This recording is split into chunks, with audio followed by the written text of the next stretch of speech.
আপনি যে এগুলারে পালেন কিভাবে পালেন? এই যে ভুসি খাওয়াই, তারপরে খাদ্য খাওয়ান দিই সময় মতন, তারপরে এটা বান্ধা দেখি এই খোল ভুসি দেই, তারপরে পানি দেই, তারপরে আবার এই জায়গাটা ধুইয়া সাফ করি, তারপরে হেরে কি জানি করে হে খাওয়ানটারে শুধুটারে বয়েল টয়েল খাওয়াই, বয়েল দিই দুদিন মধ্যে 4-5 বার করিয়া এইবার লালন পালন করি। আচ্ছা, আপনি এইগুলা থেকে বছরে কিংবা মাসে কত টাকা আয় রোজগার করতে পারেন?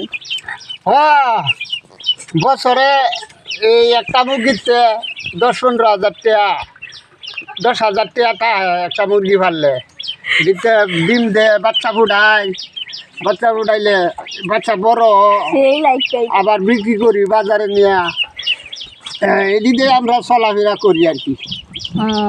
এই পশু পাললে আমরা সংসারে চালাই। আচ্ছা, আপনার সংসারে সদস্য কয়জন? আমরা সংসারের মধ্যে সদস্য 5 জন। 5 জন এই দিলে আমরা চলে। আচ্ছা।